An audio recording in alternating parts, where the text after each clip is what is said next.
Bueno, a todos pedirles por favor su autorización que ya se está grabando la conferencia. Y dos, para poder ver la presentación deben hacer clic en el participante Rodolfo Castillo García presentación.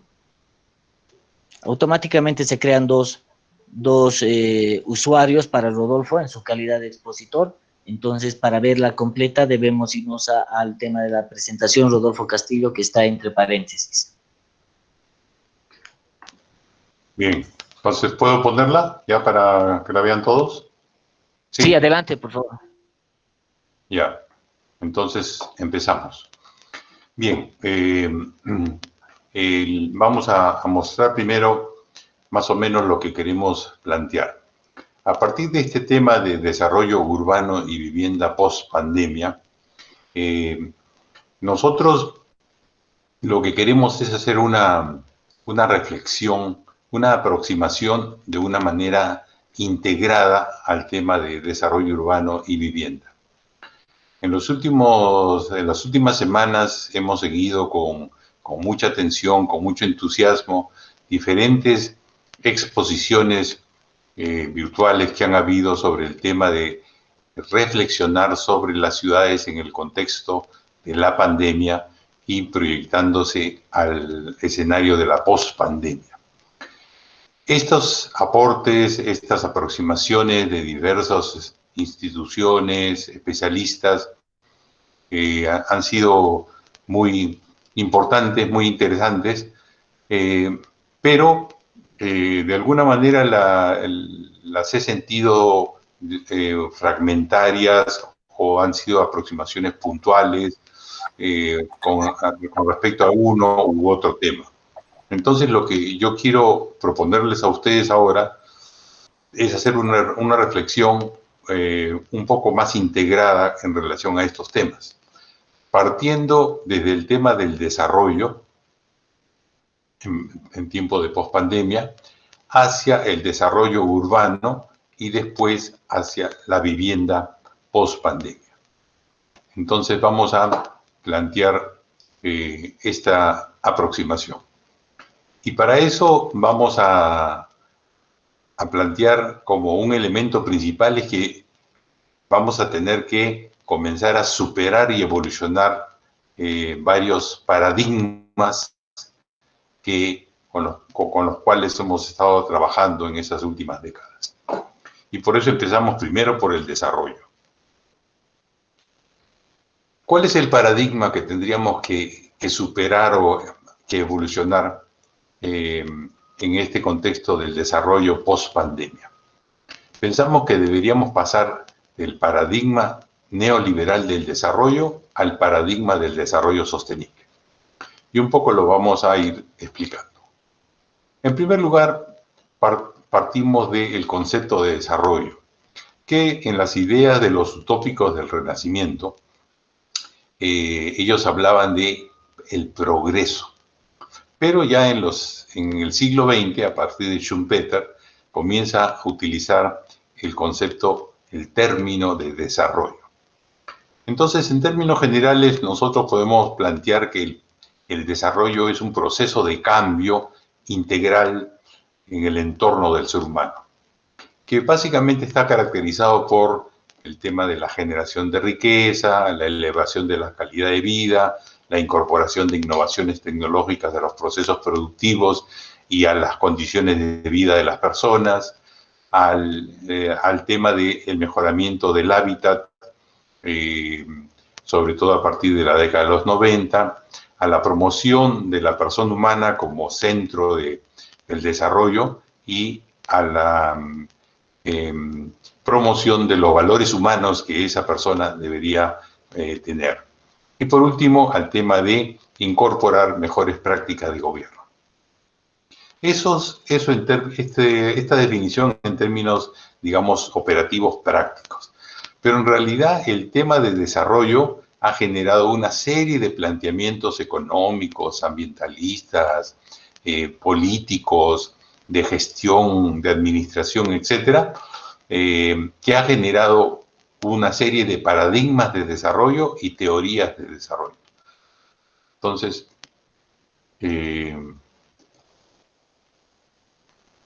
Vamos a verlos. Una serie de paradigmas de desarrollo. ¿Qué cosa es un paradigma? Paradigma es un modelo. Entonces estamos hablando acá en palabras más sencillas como modelos de desarrollo. Y los modelos de desarrollo han partido desde el siglo XVI con el paradigma mercantilista, después evolucionó al paradigma liberal, a partir de los años 30 del siglo XX, al paradigma keynesiano, y a partir de sobre todo después de la terminación de la Segunda Guerra Mundial, al paradigma del estado de bienestar, y actualmente estamos en la etapa del paradigma neoliberal o de libre mercado, que se generó desde los años 80 y estamos hasta hoy. Y además tenemos el paradigma de la sostenibilidad, que justamente es lo que vamos a conversar ahora. A partir de estos paradigmas es que se han construido una serie de teorías del desarrollo. Podemos identificar por lo menos una docena de teorías del desarrollo a partir de estos paradigmas. Y las teorías que están actualmente en vigencia y en pugna son justamente la teoría neoliberal del desarrollo y la teoría del desarrollo sostenible. Entonces veamos en este sentido. El paradigma neoliberal o libre mercado es un movimiento teórico y ideológico planteado en el mundo anglosajón. Sobre todo es un paradigma anti-keynesiano que apareció en los años 80 asociado a la revolución científica de las nuevas tecnologías de la información y las comunicaciones. Plantea que la libertad política solo es consecuencia de la libertad económica, a la que le da mayor importancia. Y fundamentalmente dice que el libre mercado es el mecanismo más eficiente para regular la economía y asignar los recursos. Y considera que el crecimiento es infinito. Es decir, que las actividades económicas pueden crecer, crecer, crecer y no hay ninguna... si se eleva la productividad, no hay ningún problema en un crecimiento infinito de la economía. Y por último, se opone a la intervención del Estado en la economía. Simplemente dice que el Estado tiene que ser un órgano subsidiario y que es la actividad privada la fundamental. El segundo paradigma que se contrapone al neoliberal es el paradigma de la sostenibilidad, que si bien se fue planteado en los años 90, actualmente ante la crisis que está sufriendo el paradigma neoliberal, sobre todo en el 2008 y ahora se ha agravado en el 2020, este paradigma lo que planteaba ya desde el año 87 era necesario un desarrollo pensando en la utilización racional de los recursos. Es decir, que nos planteaba ya el tema de que el crecimiento es finito. El crecimiento no puede ser infinito porque tenemos un mundo, un planeta que tiene unos recursos naturales finitos y por lo tanto hay que utilizarlos racionalmente. Y que para pensar en el desarrollo hay que pensar no solamente en el tema económico, sino hay que incorporarle también el tema social, el tema medioambiental en esta concepción. De tal manera de estar preocupados es muy bien por el aumento de los beneficios del desarrollo económico, pero también por la subdistribución social, pero compatibilizándolo con el mantenimiento de los servicios y la calidad de los recursos naturales del territorio. Y plantea que en este contexto el Estado es regulador y promotor, y como lo hemos visto en los últimos meses en el escenario de la pandemia, el Estado también se vuelve un actor importante en épocas de emergencias. Entonces, el primer planteamiento es eso, tenemos que cambiar del paradigma neoliberal al paradigma de la sostenibilidad. Pero un cambio de paradigma solamente es posible a partir de la decisión política del Estado. Y a partir de eso, elaborar un marco legal y un conjunto de políticas públicas para poderlo hacer operativo. En el caso del Perú, que es el ejemplo a partir del cual nosotros elaboramos toda esta reflexión, en el Perú el desarrollo sostenible está legalmente establecido desde el año 2002, pero no nos hemos preocupado todavía por establecer todas las políticas públicas y todos los planes de desarrollo que son necesarios para evolucionar del paradigma neoliberal a este paradigma del desarrollo. Entonces, ese es el primer reto que deberíamos plantear en este sentido. Si es así, entonces abundemos un poco en el tema del desarrollo sostenible. Ya hemos hablado de la Comisión Brundtland, que hablaba de la utilización racional de los recursos y que hay un crecimiento finito. Y Naciones Unidas planteó ya a partir del siglo XXI que el desarrollo sostenible debería ser el paradigma de desarrollo con consideraciones ambientales, sociales y económicas. Pero posteriormente, en los últimos años, se han ido incorporando otras variables, se ha ido enriqueciendo, se ha ido complejizando a través de diferentes autores, otros elementos, otros componentes de lo que debería manejarse, entenderse por desarrollo sostenible.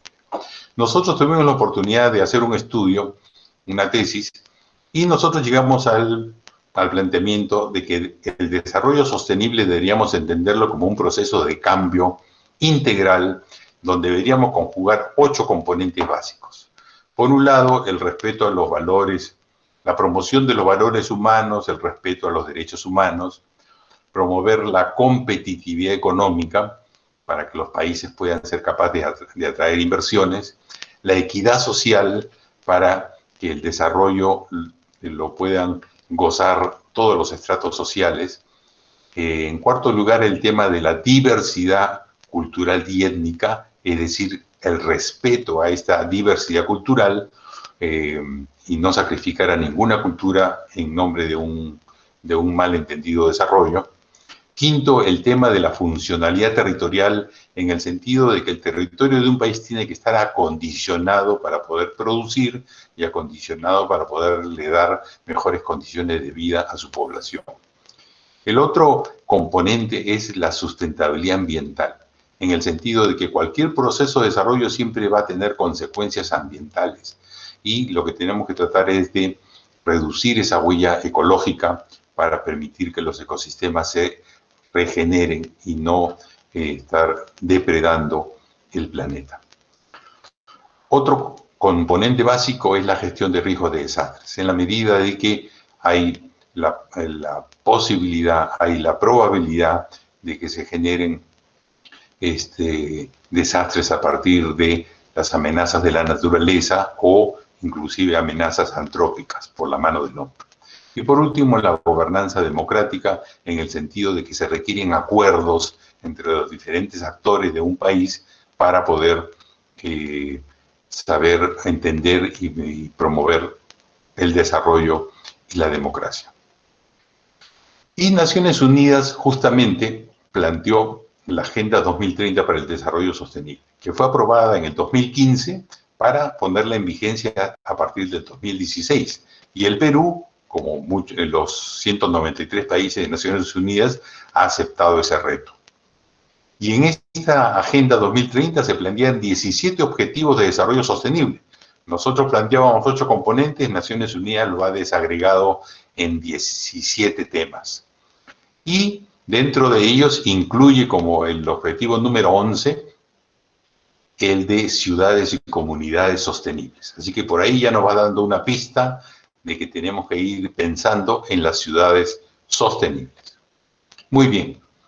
Eso con respecto al tema de desarrollo, que es el que nos va a guiar como el marco general en los países y asumiremos por lo tanto la concepción del desarrollo sostenible para nuestros países. Pero eso ¿cómo influye en el desarrollo urbano? Entonces, en segundo término, en el desarrollo urbano post-pandemia, tenemos que pasar justamente de eso, romper otro paradigma, romper el paradigma del crecimiento urbano físico para poder pasar al paradigma del desarrollo urbano sostenible, en el marco de la sostenibilidad que hemos hablado hace unos momentos. Y de ahí entonces entramos al tema de qué hemos entendido nosotros por desarrollo urbano. Y generalmente hemos entendido por desarrollo urbano ese proceso de concentración de población y actividades humanas, económicas, sociales, administrativas, en centros poblados o, más concretamente, en ciudades. Y ese desarrollo urbano en realidad comprende varias cosas. Comprende el crecimiento físico de las ciudades, la elevación de los niveles de vida de la población, el mejoramiento del hábitat y la consolidación de una cultura citadina, es decir, de aprender usos y costumbres para vivir en una ciudad. Pero ¿qué ha pasado sobre todo en países latinoamericanos? Hemos hecho un énfasis en el sentido del crecimiento físico de las ciudades. Hemos entendido al desarrollo urbano como el crecimiento físico de las ciudades. Y nos hemos preocupado mucho por los temas de usos de suelo, infraestructura, vivienda, servicios básicos, equipamiento. Y hemos dejado de lado los otros componentes de ese desarrollo urbano. Entonces, al final, hemos ido generando este tipo de imágenes urbanas, de un crecimiento urbano fundamentalmente físico, pero insostenible en las periferias de las ciudades latinoamericanas, que podemos ver acá, conocidas en Brasil como favelas, en el Perú por asentamientos humanos, en Chile por las callampas, en Argentina por villamiserias, en Venezuela por los ranchos, etc. Y ese es un poco el panorama de la periferia de nuestras ciudades latinoamericanas.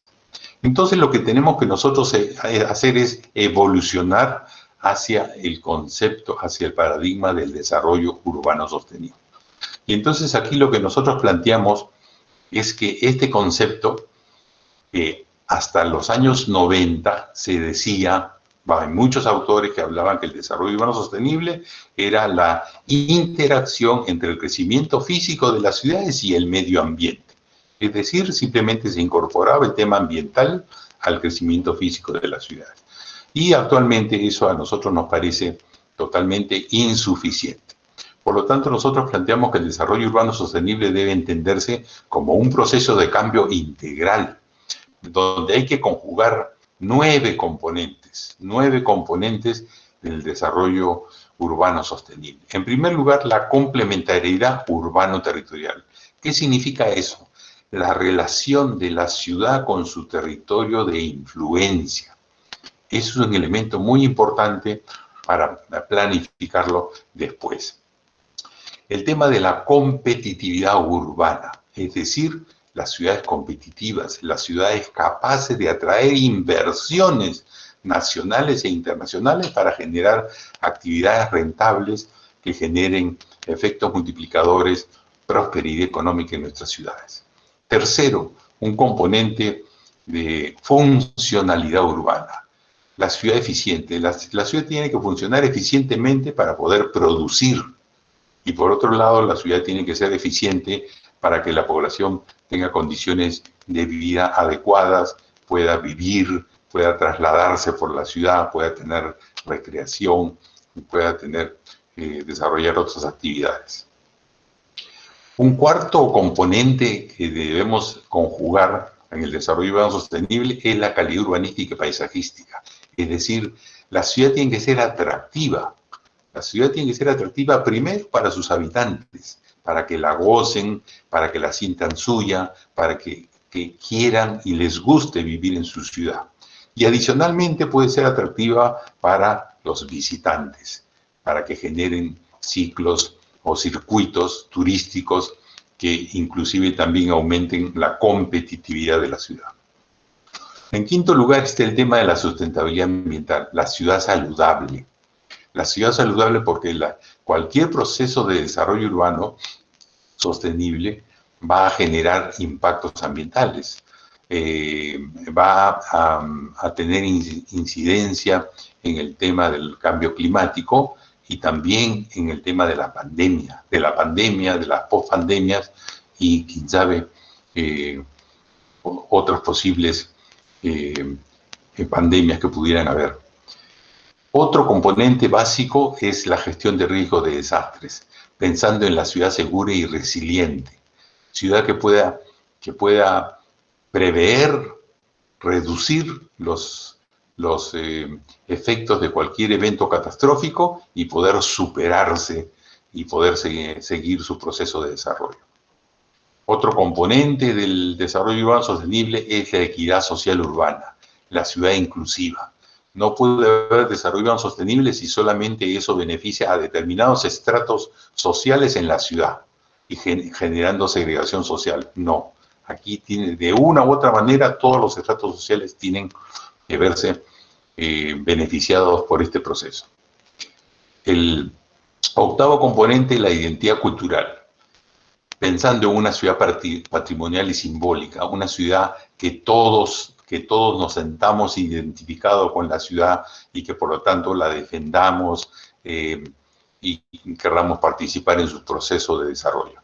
Y por último, la gobernanza urbana como el tema de la ciudad inteligente y gobernable, la ciudad que se administra con una administración pública, una gestión pública eficiente y con participación de la sociedad civil en una ciudad segura. Y la idea del desarrollo urbano sostenible es cambiar a estas imágenes urbanas de este tipo, ¿no? Con grandes espacios verdes, vías arborizadas, densificación en algunos lugares, en otros lugares no, pero que se vea un orden, una planificación urbana. Otro componente o otro paradigma que nosotros tenemos que superar es el del urbanismo funcionalista y pasar al urbanismo sostenible. Siempre hemos hablado que el urbanismo es el estudio de las ciudades, o que el urbanismo también está dirigido a elaborar propuestas para mejorar las condiciones de vida de la población. Pero hay diferentes enfoques de urbanismo, muchos enfoques. Aquí voy a precisar yo simplemente el que fue preponderante y sigue siendo preponderante desde el siglo XX, el urbanismo funcionalista, como una disciplina ligada al maquinismo urbano, ya que se enfrentaba al reto de la ciudad industrial y que estaba orientado más que nada al desarrollo físico y estético de las ciudades y a la regulación de los usos del suelo. Y eso predominó en el siglo XX, a partir de Le Corbusier y todos los congresos internacionales de arquitectura moderna. Pero en el siglo XXI pensamos que se debe avanzar hacia el urbanismo sostenible, pensado como una interdisciplina emergente en este siglo XXI ligado a la sostenibilidad urbana, para que se preocupe más bien de conjugar equilibradamente los 9 componentes del desarrollo urbano sostenible que ya hemos visto anteriormente. Otro paradigma que tenemos que romper es el paradigma de la planificación urbana. Debemos pasar de la planificación urbana tradicional a la planificación del desarrollo urbano sostenible. ¿Cómo así? Tenemos que la planificación urbana tradicional siempre la hemos entendido como esa disciplina encargada de el acondicionamiento físico de las ciudades y de la regulación de los usos del suelo. Eso es en los años 80. En los años 90 ya decíamos que era una disciplina para orientar racionalmente el desarrollo urbano. En el año 2000 ya se decía que era un estamento técnico-normativo que estaba orientado a generar políticas de desarrollo urbano para las ciudades y producir planes urbanos, que eran las herramientas para orientar el desarrollo de las ciudades. Y en inicios ya del siglo XXI se piensa más bien en la planificación urbana como una estrategia compleja de gestión social de procesos de transformación, de desarrollo urbano. Muy bien, entonces hemos tenido ese concepto de planificación, pero otra vez la planificación también tiene diferentes enfoques, no tiene una sola manera de entenderse o de hacerse. Y por lo tanto hemos tenido desde la planificación urbana normativa, planificación urbana estratégica, planificación urbana ambiental y gobernanza urbana. que son las planificaciones que se han trabajado en los años anteriores, hasta los primeros años del siglo XXI. Y además está el enfoque de la planificación del desarrollo urbano sostenible, que es un enfoque de planificación emergente justamente a partir de que hemos asumido el desarrollo sostenible y el desarrollo urbano sostenible como reto para más adelante. La planificación urbana normativa pone énfasis en la regulación, nació en los años 20 del siglo XX, como ya les mencioné, a partir de Le Corbusier y otros arquitectos modernistas. En el caso del Perú, tenemos ejemplos como el Plan Piloto de Lima, el Plan Regulador de Chimbote, que eran básicamente esquemas físico-espaciales y un poco de diseño urbano de algunos proyectos principales, pero eso era fundamentalmente el tipo de planificación que se hacía en ese momento. De ahí se cuestionó la planificación urbana normativa, por eso que en los años 80 aparece como respuesta la planificación urbana estratégica. Está más ligada a la acción, ¿por qué? Porque lo que le interesa es la ejecución de megaproyectos urbanos con la idea que eso iba a generar cambios cualitativos en el desarrollo de las ciudades. Esto se plantea a partir de los años 80 del siglo XX. Ejemplos aquí latinoamericanos que bien conocemos es Puerto Madero en Buenos Aires y Malecón 2000 en la ciudad de Guayaquil, en el Ecuador. En los años 90 surge la planificación urbana ambiental, donde le interesa más que nada el tema de la sustentabilidad, es decir, la dimensión ambiental que debería ser incorporada a los planes urbanos. Esto surge en los años 90 a partir de la cumbre de Río de Janeiro de 1992. En el caso del Perú, una experiencia que tuvimos al respecto fue incorporamos el tema ambiental en el Plan Urbano Director de la Provincia Constitucional del Callao 95-2010. El otro enfoque de planificación urbana es la planificación urbana ligada a la gobernanza urbana. Es decir, este enfoque de gobernanza urbana fue planteado en los primeros años del siglo XXI como una forma, se pretendía ser una forma de reemplazo de la planificación urbana. Y este es un planteamiento del arquitecto Carlos de Matos, que planteó en los primeros años en el 2001 propiamente. Y por último, a partir de 2006 para adelante, en el Perú y seguramente en otros países también, se planteó como un enfoque emergente el enfoque de la planificación del desarrollo urbano sostenible, que lo que buscaba era un ensayo integral, integrado y recogiendo los aportes de los anteriores enfoques en un procedimiento operativo. Y en el Perú lo aplicamos en el caso del plan de Cerro de Paz con el plan de la ciudad de Chancay en el año 2006 y 2008. Entonces tenemos que la planificación del desarrollo urbano sostenible pretende ser ese enfoque integrador emergente, pero eso va a significar la redefinición de la planificación urbana contemporánea, ¿no? Y entonces hay que romper ese paradigma de la planificación urbana tradicional y cambiarlo por la planificación del desarrollo urbano sostenible. Para entenderlo, esta planificación nueva como un proceso técnico, social y político que se ve en un plan urbano y que, como ya hemos dicho, trata de conjugar los 9 componentes básicos del desarrollo urbano sostenible.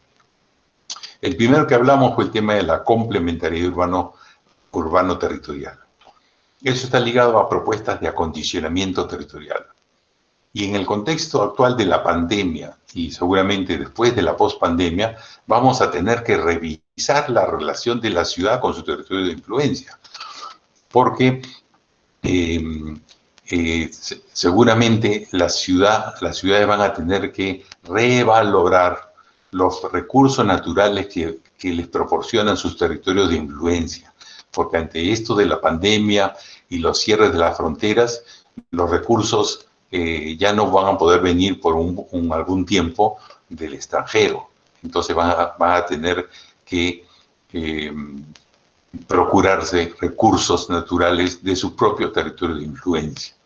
Va a haber una revaloración de ese territorio de influencia. En segundo lugar, dentro de la complementariedad urbano-territorial está el tema del crecimiento urbano. Y aquí también hay que comenzar a replantear si nuestras ciudades en realidad deberíamos plantearlas con una densificación media y no con altas densidades, y con una expansión planificada, controlada, que no sean expansiones muy muy abiertas y de muy baja densidad, porque nos va a obligar a utilizar automóviles para poder circular por ella. El segundo componente de la competitividad urbana, dentro de este concepto de planificación, nos va a llevar a ¿qué? A pensar en las ventajas urbanas comparativas y competitivas. ¿Cuáles son las ventajas que tiene nuestra ciudad para poder atraer inversiones en el contexto, en el contexto exterior, en el entorno exterior? Y tendremos que establecer una nueva estrategia de competitividad urbana en este contexto de pandemia y pospandemia, porque ahora vamos a tener que mirar al mercado interno mientras estén cerradas las fronteras. Y otra vez después que se levanten las fronteras, no sabemos en qué momento, comenzar a mirar otra vez al escenario internacional para atraer inversiones. El otro componente de la funcionalidad urbana. Dentro de la funcionalidad urbana está el tema de la movilidad urbana sostenible, la zonificación urbana y el equipamiento urbano. Pero veamos un poco el tema de movilidad urbana sostenible, que está orientado a establecer un sistema intermodal de movilidad urbana sostenible. El transporte urbano. ¿Qué estamos viendo en este contexto de pandemia y post-pandemia? Se va a tener que plantear, y ya se están utilizando, o se ha planteado que se van a utilizar a partir de los próximos días, horarios escalonados para que no haya concentración en las vías, seguir con el teletrabajo. Las unidades de transporte van a tener que tener el 50% de pasajeros sentados y ningún pasajero parado, con mascarillas. Y algunos están planteando, no sé si eso se vaya a completar, pero algunos están planteando de que tenga el 100% de pasajeros sentados, pero como va a haber más congestión, los pasajeros van a tener que usar, aparte de la mascarilla, protectores faciales. Entonces, eso me parece un elemento bastante crítico que espero no se concrete, por lo menos por ahora, hasta que la pandemia no esté manejada. Pero de todas maneras, cualquier sea la alternativa, va a ser necesario subsidios al transporte. El transporte urbano informal, la verdad que eso va a ser, es y será inmanejable. No creo que eso se pueda manejar. Seguramente se podrá trabajar con el transporte más formal. El transporte interprovincial también tiene que manejarse con el 50% de pasajeros sentados con mascarilla. Y espero que no prospere eso de los 100% de pasajeros sentados con protectores faciales y mascarillas. El transporte aéreo debería hacerlo también al 50%, pero ya hemos escuchado a través de las últimas noticias que las empresas aéreas internacionales han presionado para que se trabaje al 100% ocupación del avión, y por lo tanto se tendrá que viajar con protectores faciales y mascarillas también. Se tendrá que promover la movilidad no motorizada a través de ciclovías, bicicletas, scooters, etc. Pero también la movilidad peatonal. Casi el 25% de los viajes que se hacen en una ciudad se hacen caminando, y eso tiene que todavía ser más amplio. Por lo tanto, hay que promoverlo con ensanchamiento de veredas, de espacios públicos, áreas verdes, iluminación, seguridad pública, para que los ciudadanos tengan ganas de caminar. En cuanto al tema de zonificación urbana, como ya mencionaba, se tiene que propender a la densificación media de la mayoría del tejido urbano. Y solamente en algunos corredores principales puede haber densidad alta puntual. En cuanto al tema de equipamiento urbano, obviamente el equipamiento de salud es el que se va a tener que priorizar con puestos de salud, la primera línea de puestos de salud para la prevención de salud, y posteriormente también con el tema de hospitales para el tratamiento de estas pandemias. En el tema del equipamiento de educación, se va a tener que adoptar mejor la teleeducación y mejorar la infraestructura de los colegios.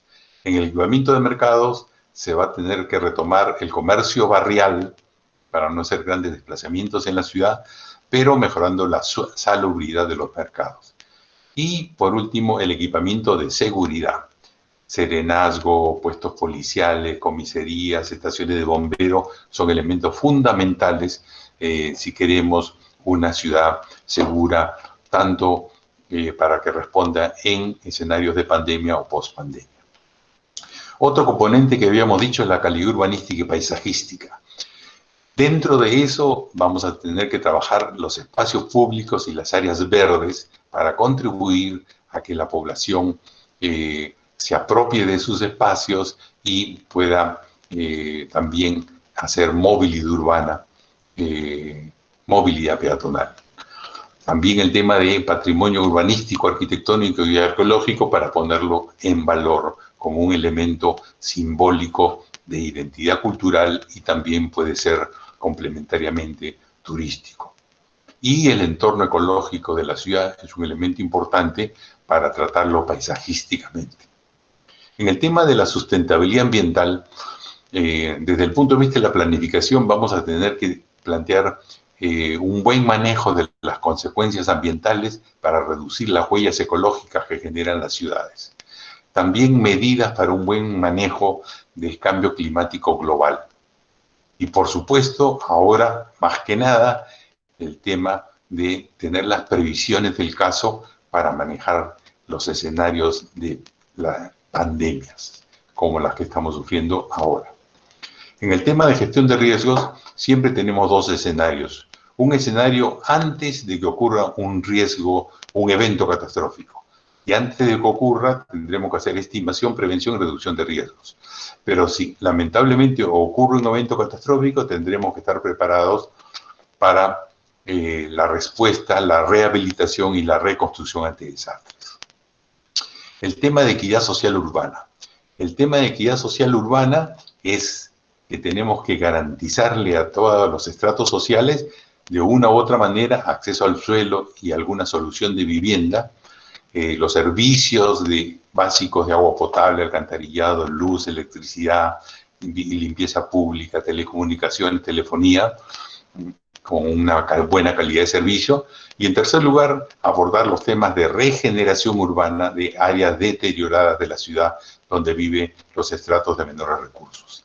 En el tema de la identidad cultural, es un tema que tenemos que abordar a partir de promover la cultura urbana, de saber vivir en ciudad, y por otro lado, el tema de la educación ciudadana como elementos principales de este componente. Y en el tema de la gobernanza urbana, vamos a tener que planificar una gestión urbana pública inteligente, no solamente eficiente, debe ser transparente, honesta, pero también inteligente para que incorpore las nuevas tecnologías de la información y las comunicaciones. También plantear medidas para mejorar la coordinación interinstitucional y la participación ciudadana y mejorar las condiciones de la seguridad ciudadana, la seguridad pública en nuestras ciudades. Muy bien, entonces esa es la manera que nosotros pensamos que se debe entenderse de una manera integral e integrada el tema del desarrollo urbano sostenible y no verlo de una manera fragmentaria solamente o los aspectos ambientales o los aspectos urbanísticos o los aspectos de gestión de riesgos. No, todo tiene que estar visto dentro de una propuesta integrada. Y pasamos entonces a las propuestas del desarrollo urbano sostenible. En este hemos tomado el caso, como decimos, el caso del Perú, para plantearlo. ¿Cuáles son esas propuestas? En primer lugar, tenemos un compromiso con el desarrollo sostenible, eso ya está claro. Todos los países, incluido el Perú, tienen compromiso con la Agenda para el Desarrollo Sostenible, que incluye las ciudades y comunidades sostenibles. Además, tenemos el compromiso de la nueva agenda urbana, aprobado en la conferencia de la ONU sobre vivienda y desarrollo urbano sostenible en Hábitat 3, en el año 2016. Y además, en el caso del Perú, tenemos algo más especial. Tenemos un plan integral de reconstrucción con cambios, aprobado y en vigencia, que ha adoptado expresamente el enfoque del desarrollo urbano sostenible y además el de gestión de riesgos de desastres. Por lo tanto, también a nivel nacional tenemos una norma, un plan que incorpora este enfoque. En segundo, ¿cuál es el segundo reto en el caso del Perú? Tenemos que cambiar de paradigmas, ya los hemos explicado. Pasar del crecimiento urbano físico al desarrollo urbano sostenible, del urbanismo funcionalista al urbanismo sostenible, de la planificación urbana tradicional a la planificación del desarrollo urbano sostenible, del concepto tradicional de transporte urbano al concepto emergente de la movilidad urbana sostenible, y así a muchos otros temas que están implicados en estos conceptos. El tercer reto es el cambio de actitud. Necesitamos no solamente cambiar de paradigma, sino cambiar de actitud. Las instituciones dentro del país tienen que cambiar de actitud para poder incorporar estos nuevos enfoques de desarrollo urbano, urbanismo y planificación urbana que incorporan el tema de la sostenibilidad.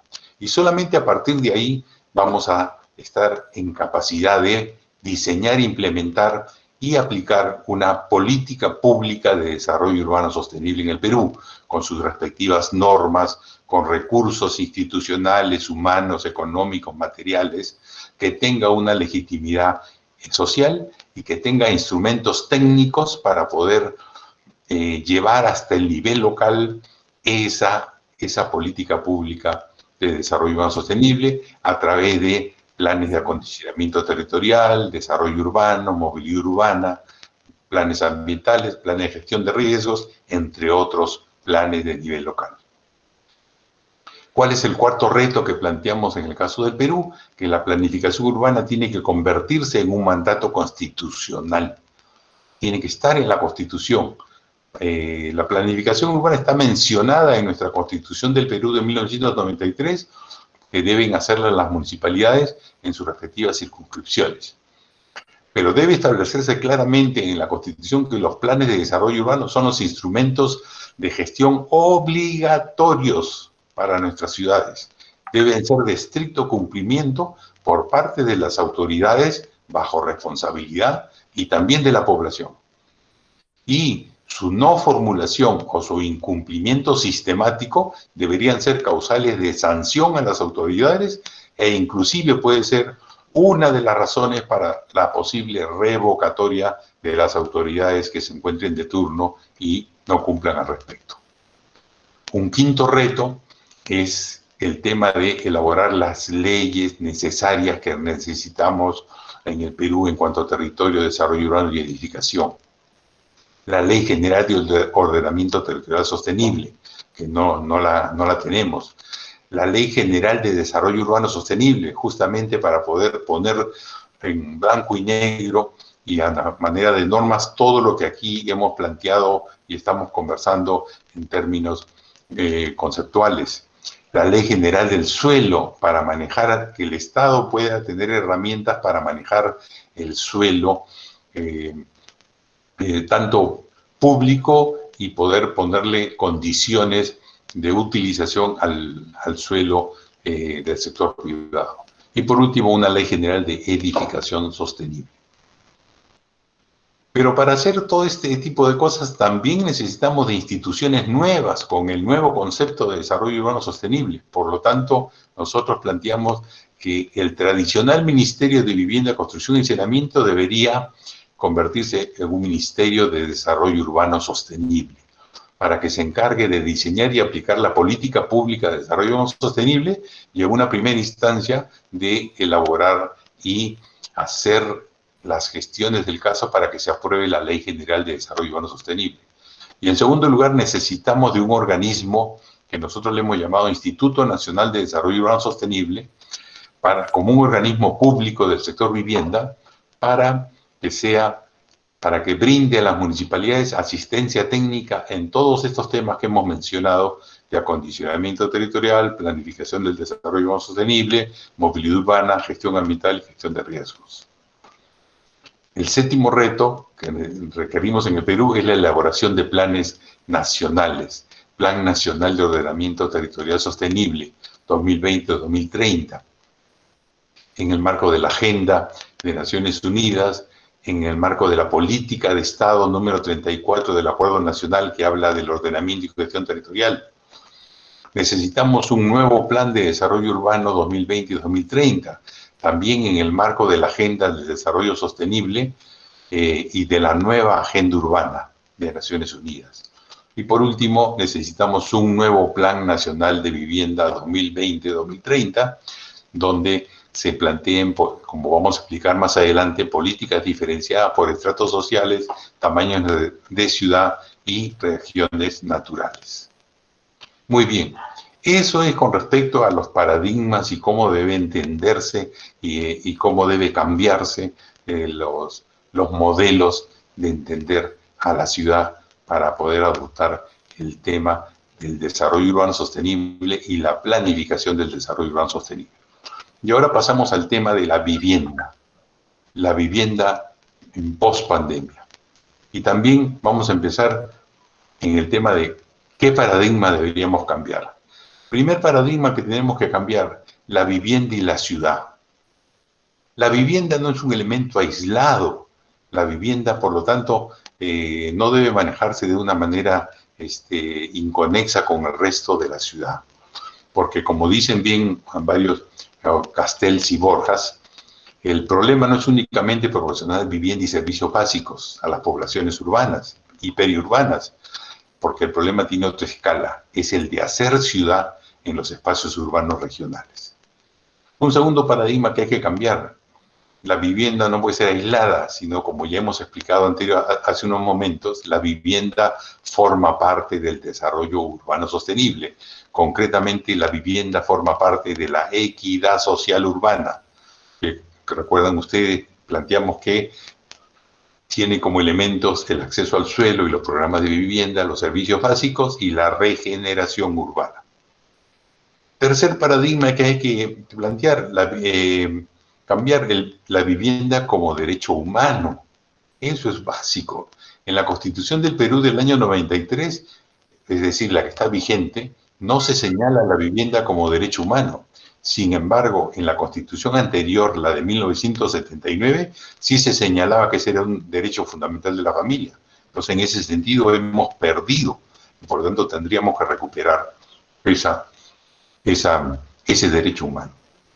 Y por otro lado, el tema de la vivienda. Siempre se ve a la vivienda como un problema, pero también hay que ver la vivienda como motivo de una política pública, inscrita en el desarrollo urbano sostenible, pero es una política pública que también requiere un manejo especializado. Teniendo en cuenta que en el caso del Perú tenemos, según el Ministerio de Vivienda, 1.600.000 viviendas de déficit, de las cuales el 36% son viviendas que faltan y el 64% son viviendas inadecuadas que merecen algún tratamiento. Otro tema que tendremos que reflexionar es la vivienda formal e informal, como el espacio seguro, ya sea en tiempos de pandemia o de post-pandemia.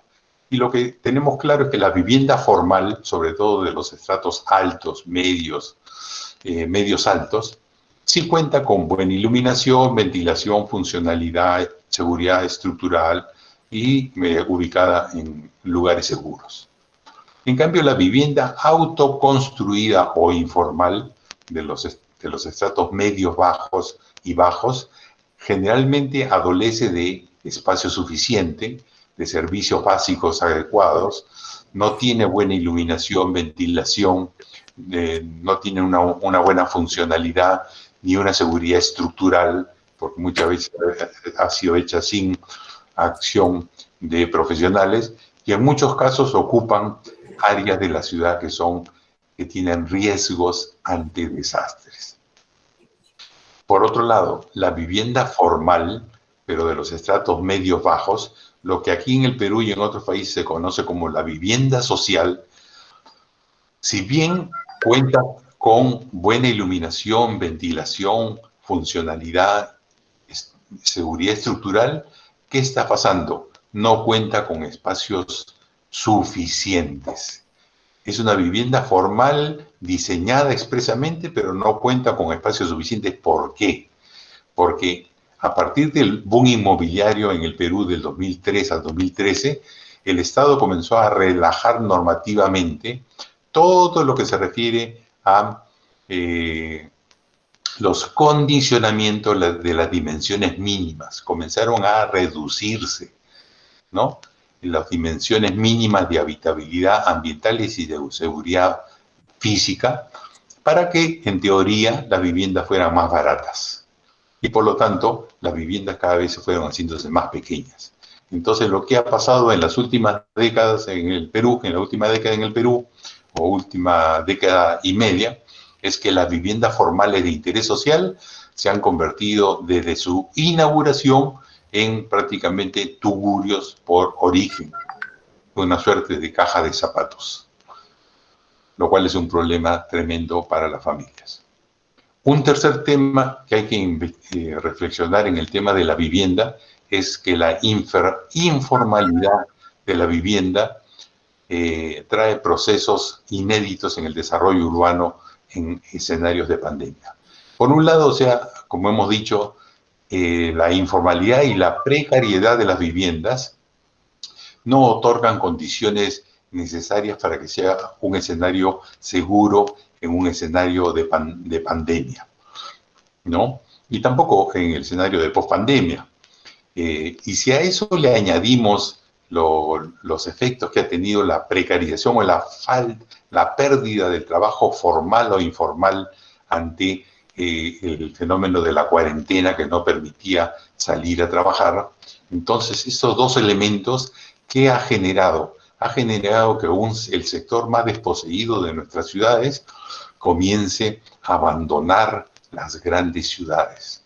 Y por lo tanto ha ido generando estos procesos sociales y urbanos inéditos de lo que llamábamos los caminantes o los desplazados, que pretendían regresar a sus regiones, salir de las grandes ciudades como Lima, Lima, Callao y otras principales ciudades costeras del país, y regresar a sus regiones de origen. Por lo tanto, comenzó a darse estos procesos de una migración inversa de la ciudad hacia el campo. Décadas antes se decía que había migraciones del campo a la ciudad. No, ahora es inverso. Ahora es migración de la ciudad hacia el campo.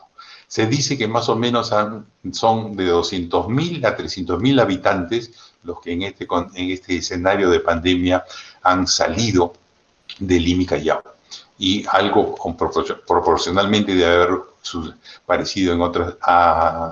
ocurrido en otras ciudades grandes del país.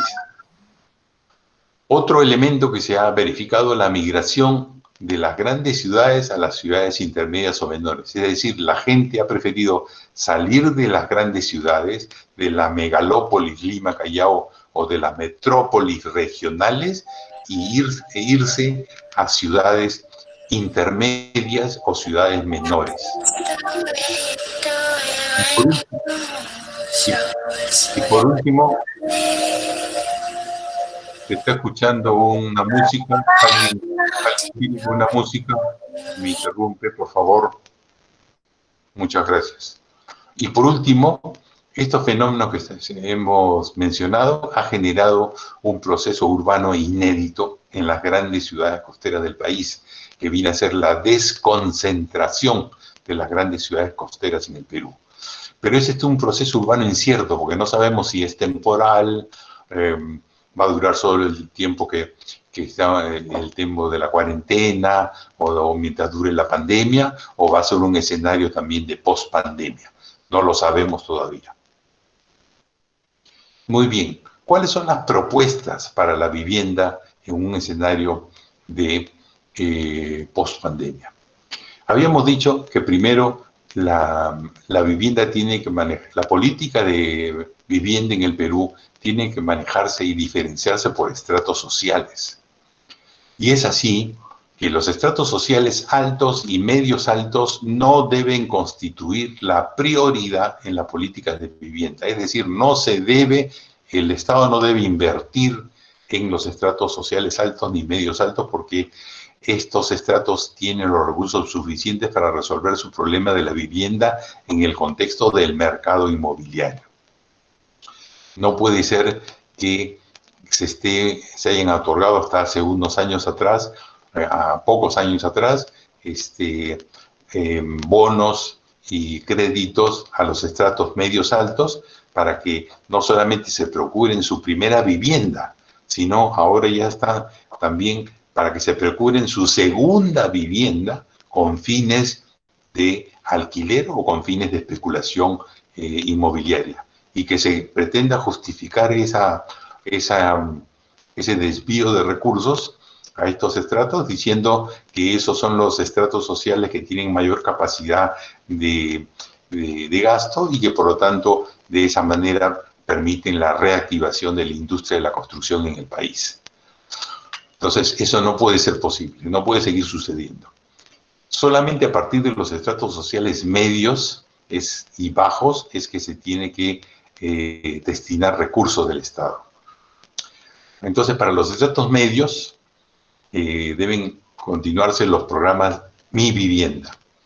Programas Mi Vivienda a partir de terrenos privados, no terrenos públicos. Para los sectores medios, terrenos privados, con simplificación administrativa para que sea más eficiente, incrementando el bono del buen pagador, cosa que ya se ha hecho y se puede mejorar, reduciendo la cuota inicial, que también debería reducirse a menos del 7%, y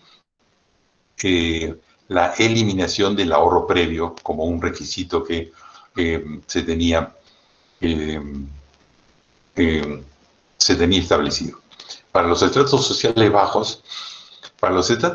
bajos hay que trabajar dos cosas. Hay que partir de un elemento. De cada 4 viviendas que se construyen de una u otra manera en el Perú, una es formal y 3 son viviendas informales, autoconstruidas. Por lo tanto, eso nos da un indicador de que el tema de la vivienda se desarrolla de esa manera, con viviendas informales de autoconstrucción. Por lo tanto, necesitamos una ley general del suelo para que el Estado tenga herramientas para manejar los suelos que le pertenecen al Estado, por un lado, y hacer un adecuado control de las tierras del Estado para que no las invadan y solamente se ocupen de manera planificada y a partir de proyectos hechos por el Estado. Y en segundo lugar, para que se puedan establecer reglas de juego a el suelo del sector privado y que no se guíe solamente por la especulación inmobiliaria o del suelo. En segundo lugar, se tienen que profundizar los programas de saneamiento físico legal de los asentamientos humanos a través de convenios del COFOPRI, que es una institución del sector vivienda, para hacer este proceso de saneamiento físico legal y poder dar títulos de propiedad en los asentamientos humanos del país. En tercer lugar, se tiene que profundizar el tema de saneamiento básico de agua potable y alcantarillado en los asentamientos humanos. Esto también es una labor del Ministerio de Vivienda, pero tiene que ser más agresiva porque hemos visto que el tema de dotación de agua potable y con calidad y cantidad suficiente es un elemento importantísimo en fenómenos de cuarentena, de pandemias y de posibles y obviamente después en pospandemia. También el tema de construcción de pistas y veredas. Una vez que ya se ha establecido en los servicios de agua potable y alcantarillado, se tiene que profundizar en una segunda etapa la construcción de pistas y veredas a través del Ministerio de Vivienda, Construcción y Saneamiento. Ese es un programa que existe, pero que se tiene que también profundizar y darle muchos mayores recursos para que esto se siga haciendo, porque ese es el aporte desde el gobierno nacional. Pero además, no debemos olvidar que la Ley Orgánica de Municipalidades en el Perú habla que Las municipalidades tienen que establecer, elaborar los planes de desarrollo de asentamientos humanos, cosas que no se ha hecho. Solamente se hizo en un periodo acá en Lima, en el periodo del 2011 al 2014. Se comenzaron a hacer programas de justamente desarrollo de asentamientos humanos. Claro que se utilizó otro término, pero el término que tiene base legal es llamarle planes de desarrollo de asentamientos humanos, porque así lo dice la Ley Orgánica de Municipalidades. Y tienen que hacerlo las municipalidades, pero tienen que hacerlo, pero para la financiación de los proyectos que de ahí salgan, no solamente debe participar las municipalidades, sino también los gobiernos regionales respectivos, que en el tema de vivienda, a pesar que es una función que está descentralizada, no ha actuado de una manera agresiva y eficiente en los temas de vivienda. Por lo tanto, tiene que tener participación en el tema de financiamiento de los proyectos que salgan de este tipo de planes que hemos mencionado. Y por último, los programas techo propio. Los programas techo propio. Es cierto que esto es para la vivienda formal y ya hemos dicho que de 4 viviendas solamente una es formal. Entonces, todo lo anterior ha sido planteado para las viviendas informales, para las viviendas que se trabajan a través de la autoconstrucción. Pero de todas maneras no podemos desechar el tema de que se requieren también promover viviendas de interés social de tipo formal. Y para eso está el programa Techo Propio. Pero para este programa Techo Propio tienen que ser con terrenos públicos, no con terrenos privados, sino con terrenos públicos, sí, porque si no es para que el costo del terreno sea un costo teóricamente cero, ¿no? Y por lo tanto las viviendas bajen de precio, y eso tiene que regularlo bien y supervisarlo bien el Fondo Mi Vivienda. Entonces el gobierno, el Estado tiene que establecer estos terrenos públicos para abaratar costos de la vivienda. Y también tendrá que haber simplificación administrativa, tendrá que seguirse incrementando el bono del buen pagador para las familias, también reducir la cuota inicial a menos del 7%, eliminar el requisito del ahorro previo, cosas que ya se están haciendo. Y una cosa importante en estas viviendas de interés social para los estratos sociales bajos es que tiene que haber dimensionamientos mínimos necesarios. Es decir, no se puede seguir reduciendo las dimensiones mínimas para ir construyendo lo que lamentablemente se ha hecho en los últimos años, verdaderas cajas de zapatos que terminan siendo tugurios desde la inauguración, tugurios de origen. Eso no puede ser. La gente necesita un mínimo necesarios para vivir en una ciudad, en una vivienda adecuada. Otro criterio con el que deben desagregarse la política de vivienda en el Perú, y seguramente en otros países también podría hacerse, es por tamaños de ciudad. La megalópolis Lima, Callao y las metrópolis regionales, es decir, las grandes ciudades, en las grandes ciudades el Estado solamente puede promover, a través de recursos, programas masivos de vivienda multifamiliar. No puede ser posible que en megalópolis como Lima, Callao, el Estado esté distrayendo recursos para promover viviendas unifamiliares. Eso es un contrasentido total cuando se está planteando que debe haber una densificación media en las ciudades, que el recurso suelo es escaso y caro en las megalópolis y en la metrópolis. No puede el Estado estar promoviendo la construcción de viviendas unifamiliares. Eso es un total contrasentido.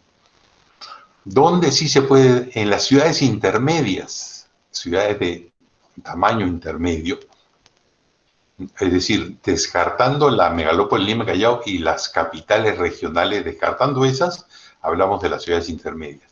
En esas ciudades que ya tienen un tamaño más manejable, sí pueden darse programas selectivos de vivienda multifamiliar y también programas selectivos, siempre manejados, selectivos, focalizados, de vivienda unifamiliar. Y en las ciudades menores, ahí sí no hay ningún problema en promover programas masivos de vivienda unifamiliar, porque no hay déficit de suelos, el suelo no es caro, etcétera, etcétera.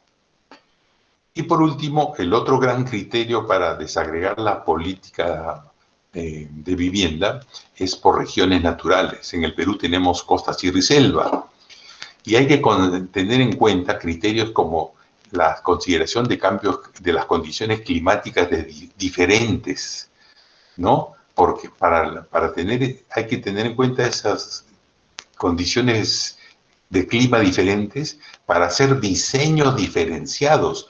No podemos diseñar viviendas o promover proyectos con diseños pensados para las ciudades de costa y pretender implantarlos en la selva, cosa que se ha hecho y se sigue haciendo. Y eso va contra las condiciones climáticas y el confort de las personas. En tercer lugar, hay que tener en cuenta la utilización cultural del espacio. No todas las familias tienen los mismos conceptos de vivienda. Los conceptos de vivienda de la costa es tener sala, comedor y aparte cocina, etc. En la sierra, más que tener una sala es tener un comedor cocina, porque ahí es donde viven y es un ambiente más cálido. Y lo que llaman sala, generalmente a veces lo utilizan como espacios de depósito para alguna actividad comercial o de pequeña industria, etc. Y por último, el uso de materiales de construcción regionales. Es decir, tenemos aquí en el Perú, no sé si porque hay ciertos oligopolios, pero tenemos unos patrones de consumo que solo vale utilizar el cemento, el concreto, el ladrillo, el fierro para construir viviendas. Y no le damos ninguna importancia a los materiales regionales como el adobe reforzado, la madera, el bambú o cualquier otro material que pudiéramos tener en las diferentes regiones que abaratarían los costos de las viviendas y serían más adecuados a las condiciones climáticas de las poblaciones que ahí viven. Entonces, eso es lo que tenemos que replantear con respecto al tema de la vivienda en un escenario de post-pandemia. Bien, y entonces para terminar, no sé si estoy en el tiempo, ¿en qué tiempo voy o ya me pasé del tiempo seguramente? Patrick. No, adelante, Rodolfo, vamos bien. Vamos bien. Entonces, simplemente para terminar unas reflexiones finales que no son mías, pero me parecen atingentes y motivadoras, ya que estamos hablando de escenarios que hemos vivido, estos escenarios de incertidumbre, de cuarentena obligada del hombre, de la aparición de esta pandemia, que nos hace reflexionar. Y termino de esta manera. Recordando el Génesis, porque Dios bendijo al hombre, varón y mujer, y le dijo: creced, multiplicaos, llenad y reponed la tierra, no destruirla. Pero el hombre es un verdadero hombre de ningún lugar, asentado en su tierra de ninguna parte, haciendo planes para ningún lugar y para nadie. Pero ahora el hombre se lamenta y reflexiona y piensa en la madre tierra y piensa si estuvimos tiempo sin verla, destruyendo sin verla, y que eso no debería ser así. Y se pregunta qué debemos hacer ahora. ¿Podríamos empezar de nuevo? Eso es lo que se pregunta el hombre actualmente. Y además el hombre se pregunta: ¿cuándo nos veremos con los demás, al borde de una mañana eterna, desayunados todos? ¿Y dónde están las respuestas? Pero solamente podemos recoger otras reflexiones y decir que cuando los escépticos de este mundo y de la ciudad se pongan de acuerdo, habrá una respuesta. Déjala ser.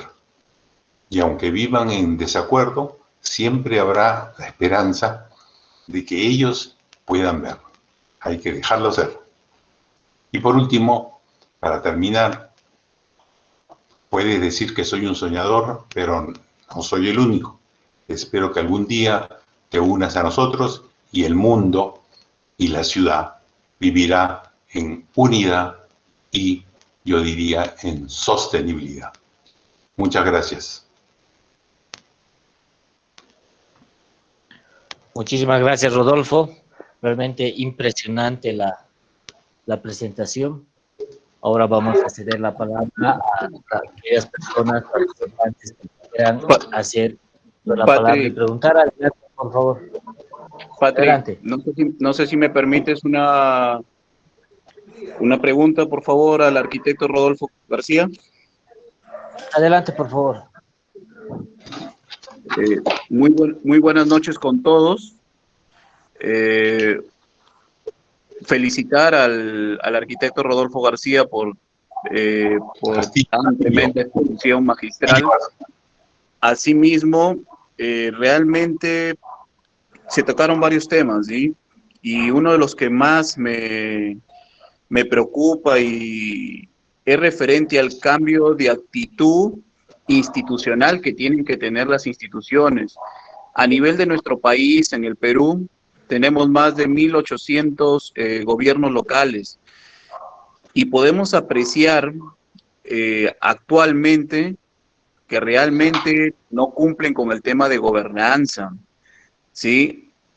Tampoco hay identidad cultural, todo lo que se ha mencionado, sustentabilidad ambiental, y somos un país muy intercultural y tenemos muchas cosas buenas y la pregunta es, todos estos procesos que se acaban de mencionar, arquitecto, yo creo que depende mucho del tema de persona.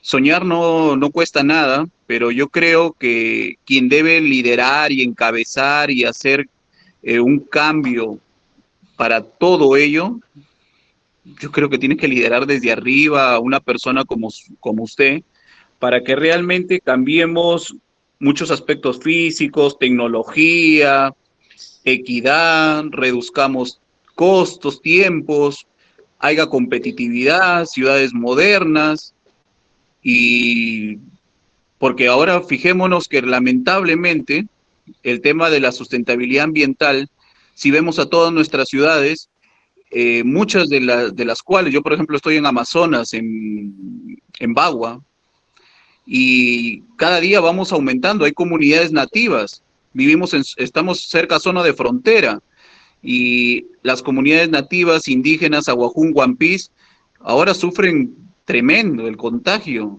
y realmente, ¿qué hacer con esa realidad? ¿Qué hacer con esa situación? Se agudiza cada día más. Escuchaba de los protectores faciales, de que los servicios al 100% se van a utilizar y que veo en la televisión y cómo se está haciendo. Pero los contagios siguen, las muertes siguen. Y eso no solo en el Perú, sino a nivel ahorita latinoamericano, a nivel mundial. Y lamentablemente que si no cambiamos de actitud, que es la parte clave y medular en todo ello, y el tema de persona, la integridad de la persona y la parte humanitaria, creo que no sé cuándo vamos a empezar a hacer que todo esto aterrice y nuestras ciudades cambien generalmente. Gracias. Muy bien, muchas gracias por la pregunta. Sí, es cierto, nosotros por eso es que hablábamos de un cambio de actitud. No solamente hay que cambiar en los paradigmas, sino hay que cambiar en la actitud.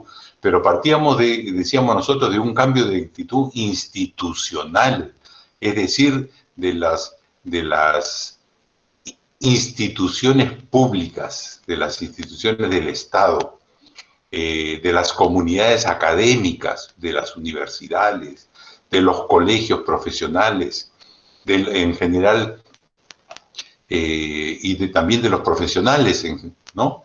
Es que tiene que venir este cambio de actitud. pero tiene que ser obviamente promovida por el cambio de las instituciones públicas, porque es el Estado el que regula, el que tiene las atribuciones para elaborar lo que hemos dicho. Nosotros hemos planteado que esto tiene que verse concretado en una política pública de desarrollo urbano sostenible.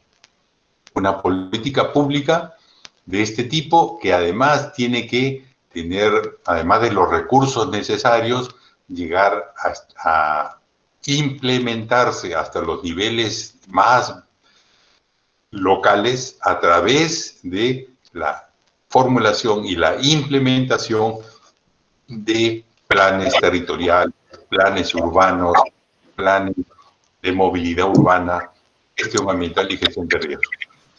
Eso es. Muchas gracias. Buenas noches, arquitecto. Felicitaciones. Por aquí le habla Miguel Ángel Morales desde Cochabamba, Bolivia. Quería hacerle un comentario para conocer su opinión.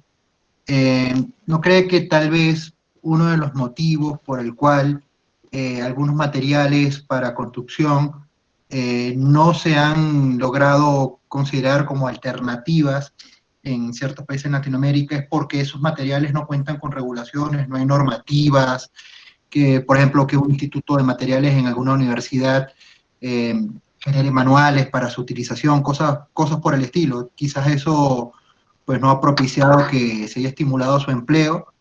Y lo otro era un comentario pues sobre sus conclusiones, me pareció genial, pues primera vez que yo veo que se usan las líricas de los Beatles para hacer una reflexión sobre el urbanismo. Felicitaciones. Muchas gracias. Bien, en realidad el tema de los materiales de construcción, hemos tenido instituciones, aquí en el Perú hemos tenido instituciones de la Corporación Nacional de la Vivienda, la Junta Nacional de la Vivienda. Por último, desde el año 81 se creó el Instituto Nacional de Investigación y Normalización de la Vivienda, creada en el segundo gobierno de Fernando Belaúnde Terry, para que justamente se encargara de esos temas de normalizar y de promover métodos constructivos, tecnologías de construcción alternativos. Es más, en el Perú tuvimos una experiencia internacional que muchos arquitectos la deben recordar, de Previ. Previ fue promovido también de los años 70 y más adelante como una propuesta, inclusive eso se inició con el primer gobierno de Fernando Belaúnde Terry, tengo entendido, y a partir de ahí se siguió adelante justamente para ver cuáles eran los métodos o las tecnologías de la construcción alternativos a los tradicionales, que eran el cemento, ladrillo y las tecnologías que ya conocemos. Pero todo eso, el INIMBY se terminó desactivando.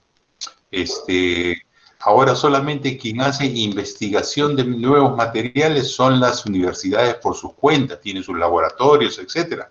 Pero eso no trasciende a los niveles empresariales, comerciales actualmente. Por eso yo decía que la única explicación que yo veía en relación a que no se rescatan otros materiales regionales y otras tecnologías alternativas de construcción es simplemente porque hay unos oligopolios establecidos ya varias décadas en el país que no les interesa promover ningún tipo de otros respuestas tecnológicas para la construcción de las viviendas. Gracias. Gracias, Rodolfo. Una pregunta de nuestro amigo Ricardo Enrique Wolf Pasos. Considerando que las casas de antes tenían jardín adelante y jardín atrás, pero ahora están siendo reemplazadas por edificios con estacionamiento adelante y atrás, ¿no se debería repensar los espacios comunes del interior de los edificios? Por ejemplo, en un porcentaje de espacios comunes para biohuertos, áreas de niños, socialización, coma, etcétera. A ver, veamos, las casas unifamiliares Es cierto, las casas unifamiliares siempre han tenido tradicionalmente un retiro municipal adelante y después un área libre, un jardín, inclusive en algunos sitios, en algunas ciudades de sierra, de selva, hasta lugar para sus pequeños corrales. Así que sus pequeñas huertas, sus pequeños corrales en la parte de atrás. Entonces, eso puede ser, esos son elementos que se pueden rescatar, pero para viviendas unifamiliares, que como hemos dicho nosotros, son viviendas para ciudades menores o de una manera mucho más focalizada para ciudades intermedias, no para megalópolis, no para metrópolis. En las metrópolis y las megalópolis se tiene que plantear edificios multifamiliares, y mejor si son hasta máximo 5 pisos, para no necesitar ascensores. Y en estos departamentos, que no pueden ser cajas de zapatos, como hemos dicho, pequeñísimos, sino que tienen que tener un mínimo necesario para que viva una familia cómodamente, debería rescatarse, por ejemplo, el concepto de la terraza. Hemos visto que la terraza ha sido un elemento importantísimo en estos momentos, en estos tiempos que fueron de cuarentena, donde la gente por lo menos podía salir a su terraza y de esa manera tener una interacción con el medio ambiente y de ahí comunicarse con los vecinos, respirar aire relativamente puro, en fin, todos esos elementos hay que considerar. Y por otro lado es cierto, muchas de las áreas que podían haber sido para jardines en los conjuntos residenciales, cada vez se han ido incrementando los requerimientos normativos para construir más estacionamientos. Antes era para cada departamento debería haber un estacionamiento. Después se dijeron que tenía que haber 2, porque podía haber un segundo carro para la familia. Y después pretendían que en algunos sitios fueran hasta 3, porque podía venir un visitante a que visitara a la familia. Y al final eso simplemente ha sido una manera de darle cada vez mayor importancia al automóvil y de restar posibilidades a áreas verdes, espacios públicos que son más importantes para el confort de las familias. Gracias. Gracias, Rodolfo. Una pregunta de Mario Hernán Priore Pozo de Chile. Consultar a Rodolfo si ha escuchado o leído algo del modelo Donuts de la economista británica Raworth, que se está aplicando en Ámsterdam, Holanda. Sí, he escuchado sobre el modelo que le llama el modelo Dona, ¿no? Es como una dona, donde habla de que el mundo hay que visualizarlo como 2 círculos concéntricos. Un círculo exterior que es las líneas rojas que no debemos como seres humanos de traspasar, que tienen que ver con el tema de la contaminación de los mares, la contaminación de los ríos, el tema del cambio climático global, es decir, no seguir con el tema de los gases invernadero y cosas por el estilo. Ese sería el círculo concéntrico exterior. Pero también hay un círculo concéntrico al interior, que viene a ser el tema de que todos los seres humanos necesitamos satisfacer las necesidades básicas. Todos tenemos derecho a tener vivienda, agua, educación, derechos humanos, etc. Entonces, todos tenemos que tener esa oportunidad de tener satisfechos esos derechos. Entonces son 2 círculos, un círculo interior referido a las necesidades básicas para todos los habitantes y el círculo exterior, que es el límite que no debemos pasar en términos de contaminación, en términos de cambio climático, en términos de extinción de las especies que tenemos como un elemento dramático en las últimas décadas. Y entonces, esos son los 2 elementos que tenemos que considerar. ¿Por qué? Porque se tiene que rescatar ese concepto que el crecimiento de la economía es finito, no es infinito. El crecimiento de la economía no puede ser infinito si estamos en un planeta que tiene recursos naturales finitos. Y por lo tanto tenemos que ser mucho más racionales en la utilización de los recursos naturales y en reducir las brechas de desigualdad en que algunos tienen demasiado y otros no tienen sus necesidades básicas satisfechas. Esos dos círculos concéntricos terminan formando gráficamente una suerte de una dona, por eso que le llaman el modelo de dona, modelo dona. Gracias. Gracias a ti, Rodolfo. Una pregunta del arquitecto Cristian Romero, por favor, consultar a Rodolfo. ¿Cómo están combatiendo la informalidad en la construcción? Bien. El tema de la informalidad en la construcción, en realidad, es algo que no se combate. Ya hemos dicho que habíamos dado el dato que de cada 4 viviendas, 3 se construyen de manera informal por autoconstrucción y solamente una vivienda es vivienda formal. La mayoría de nuestras grandes ciudades ha crecido sobre la base justamente de la informalidad y de la autoconstrucción de las viviendas. Entonces eso en realidad no se combate. Combatir eso es como tener una concepción represiva. En realidad lo que se ha tenido es que el Estado ha tratado de apoyar, no lo suficiente, porque debería apoyar más, no lo suficiente para que esas viviendas autoconstruidas se construyan o se mejoren en su construcción con criterios técnicos adecuados y puedan después consolidarse como viviendas adecuadas.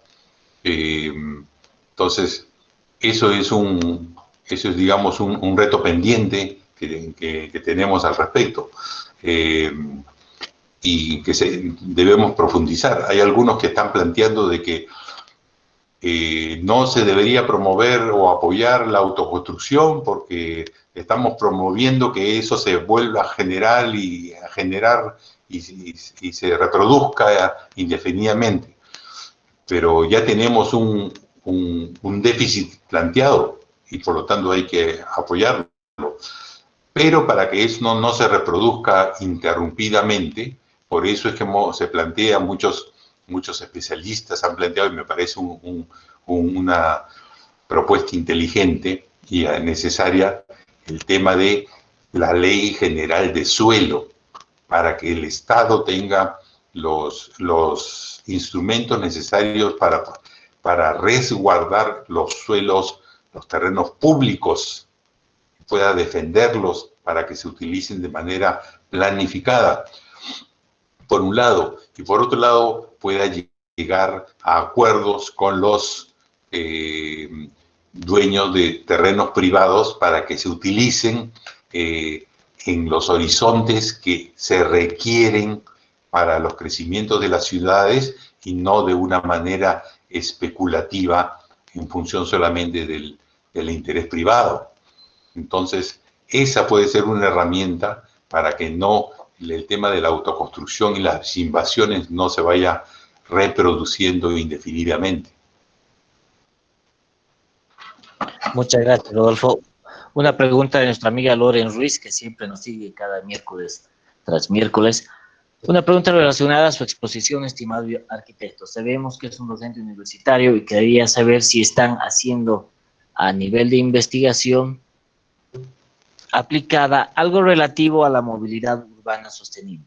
Quizás cambios en los diseños de transporte, en el equipamiento urbano, cambios en los diseños de edificaciones, quizás mayor ventilación, más áreas verdes, dado los impactos a corto, mediano y largo plazo que tiene o tendrá esta pandemia. A ver, con respecto al tema de movilidad urbana sostenible, cuando estuvimos trabajando en el Ministerio de Vivienda, Construcción y Saneamiento entre el 2012 y el 2016, propusimos la elaboración de, en ese momento le decíamos estudios de movilidad urbana sostenible, porque todavía no había base legal para hablar de planes de movilidad urbana sostenible. recién a partir del año 2016 es que sale la primera norma, el Reglamento de Acondicionamiento Territorial y Desarrollo Urbano Sostenible, aprobado por el Ministerio de Vivienda, como digo, en el año 2016, el Decreto Supremo 022, donde se establece por primera vez que las municipalidades pueden elaborar planes de movilidad urbana sostenible. Entonces, lo que se ha avanzado a nivel del Ministerio de Vivienda han sido términos de referencia para justamente hacer este tipo de estudios o de planes. Y se destinaban algunos recursos para poder desarrollar estos planes. Pero aparte de eso, las municipalidades, en este caso alguna municipalidad provincial y en otros casos municipalidades distritales, han tomado la iniciativa de elaborar planes de movilidad urbana sostenible. Por ejemplo, tenemos el caso del plan de movilidad urbana de la Municipalidad del Cusco. Y aquí en Lima y Callao tenemos los ejemplos de los planes de movilidad urbana de los distritos de Miraflores y de San Isidro. Y seguramente por ahí otro más. Al final son planes que siempre tienen que ser aprobados por la municipalidad provincial respectiva. Eso es un poco lo que se ha avanzado en esos términos, porque realmente tenemos pocos años. Imaginen, si estamos hablando que la norma de hacer un plan es del año 2016, y estamos 2020, en realidad tenemos 4 años con esa norma y todavía no se han desarrollado manuales o reglamentos más específicos para ese tipo de planes. Pero se han hecho algunos avances desde estas instituciones que menciono, Ministerio de Vivienda, municipalidades, y algo a nivel de las universidades, sobre todo en experiencias de tesis de maestría. Gracias. Una pregunta de Carlos José Quispe Cajas. ¿Qué hacer con una periferia de asentamientos humanos que se han asentado en zonas de alto riesgo al entorno de la ciudad de Huánuco y que carecen de los servicios básicos de agua y alcantarillado y energía eléctrica? Bueno, con respecto a asentamientos humanos que estén en zonas de riesgo de desastres, lo que hay que hacer son estudios, lo que se llaman los EVARES, evaluación de riesgos, para ver si qué nivel de riesgos tienen esas zonas. Si esas zonas son, después del estudio, se concluye que son zonas con muy alto riesgo no mitigable, es decir, que la acción del hombre no va a poder hacer nada ante un evento catastrófico, entonces la única alternativa es reubicar a la población, hacer procesos de reasentamiento poblacional en otros sitios. Si los estudios que llamamos estos los EVARES, evaluación de riesgo, repito, llegan a la conclusión de que son zonas de alto riesgo, entonces ahí sí hay posibilidad de desarrollar algunos proyectos, algunas intervenciones para reducir la vulnerabilidad de esas zonas, y entonces la población sí podría quedarse en esas zonas previo a esta concreción de estas intervenciones. Entonces depende del nivel de riesgo que se haya estudiado y determinado en esas zonas. Lo que sí no se puede hacer es dar, sin haber tenido ninguna evaluación, comenzar a dar certificados de posesión y mucho menos títulos de propiedad, que muchas veces es la inclinación de los alcaldes en comenzar a dar, a veces por razones políticas, ese tipo de certificados o de títulos, cuando no se ha verificado bien cuál es el nivel de riesgo que tienen estos asentamientos. Y eso se tiene que considerar también en los planes urbanos. Si un plan urbano declara que una zona no es apta para ocupación residencial, se tendrá que reubicar a la población. y si señala que es una zona que se puede utilizar con fines residenciales pero tiene alto riesgo, habrá que considerar en el plano urbano cuáles son los proyectos de inversión que se requieren hacer para bajar la vulnerabilidad de esas zonas que se están estableciendo. Gracias. Muchas gracias, Rodolfo. Ahora sí vamos con la última pregunta que está bastante interesante y con esto cerramos. Una pregunta de César Alberto Sánchez Paredes. Para el arquitecto Raúl Mehrotra, profesor de Universidad de Harvard, el concepto de ciudades sostenibles es una mentira universal. ¿Qué comentario le merece? Bueno, como habíamos dicho al principio, hay varios autores y que cada autor tiene su posibilidad de plantear lo que considere pertinente según su punto de vista. En el tema, por ejemplo, de desarrollo sostenible, hay varias concepciones y algunas críticas con respecto a lo que es desarrollo sostenible. Algunos sí plantean lo que yo he explicado, otros dicen que el desarrollo sostenible, por ejemplo, es simplemente una forma de pretender darle una racionalidad ecológica a un modelo capitalista de producción y que por lo tanto hay que decir que es eso y que no es, que no es otra cosa más que ponerle esta cara verde al capitalismo neoliberal. Otros autores hablan que en realidad el desarrollo sostenible no es tanto el tema de la racionalidad ecológica que le damos al sistema capitalista o que se pretende dar al sistema capitalista, sino que debería ser el pensar en el acceso que tienen las poblaciones a la utilización de los recursos naturales, al acceso o no acceso, y que ese debería ser el punto principal, el meollo del asunto en definir el desarrollo sostenible. Entonces, cada autor puede plantear en términos académicos sus respectivas definiciones, sus respectivos marcos teóricos. Así que tampoco en el tema de desarrollo sostenible, por si acaso, no hay unanimidad de pensamientos. Hay diferentes interpretaciones, desde las críticas hasta las que las aceptan de algún modo. Lo que interesa en buena cuenta es que haya un cierto consenso en algún tipo de definición operativa que permita establecer políticas públicas para llevarlas adelante. Y eso es lo que ha promovido Naciones Unidas a partir en el 2015 para implementarse hacia el 2016.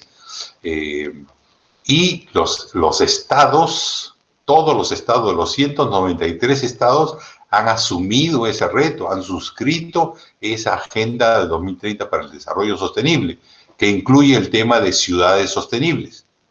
Entonces, por lo tanto, respetando lo que puedan decir muy importantes académicos en el mundo, esto se ha convertido en una agenda consensuada a nivel internacional y a partir de ahí se están procurando políticas públicas en los diferentes países para de alguna manera llegar a implementar este tipo de concepción. Perfecto, muchísimas gracias, querido Rodolfo. Estamos infinitamente agradecidos contigo. Realmente nos has brindado una magistral presentación. Creo que los temas que has tocado son muy, muy sensibles, muy reales, muy coyunturales para todas las realidades de todos los países. Y en eso, bueno, agradecerte una vez más y agradecer a toda la gente que ha estado partícipe. Hemos podido ver que había gente funcionaria de INGEMET y de CENEPRED del Perú, como así la gente de la gobernación de la ciudad de La Paz de Bolivia. Y bueno, a ellos comentarles un poco que a través de la Agencia de Cooperación Internacional del Japón, JICA, a partir de 1960 son casi 60.000 becarios latinoamericanos, los cuales han tenido ciertas capacitaciones y cursos especializados en Japón, de las cuales, una vez arribados a sus países y con el compromiso siempre de realizar la transmisión de conocimientos adquiridos en Japón, se organizaron las diferentes asociaciones en los diferentes países que conforman la federación. Primeramente se conformó la FECSEBEJA, la Federación de Centroamérica y del Caribe, y posteriormente se creó la FELACBEJA como un nuevo capítulo naciente de la FECSEBEJA, de la cual ya participan 18 países, incluidos países sudamericanos, todos ellos comprometidos con el tema del conocimiento, el cual es nuestro propósito a seguir.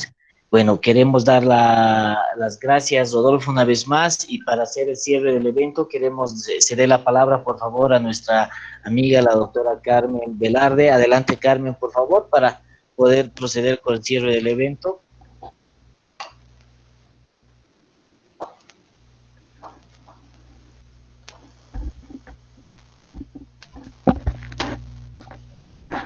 Adelante, Carmen.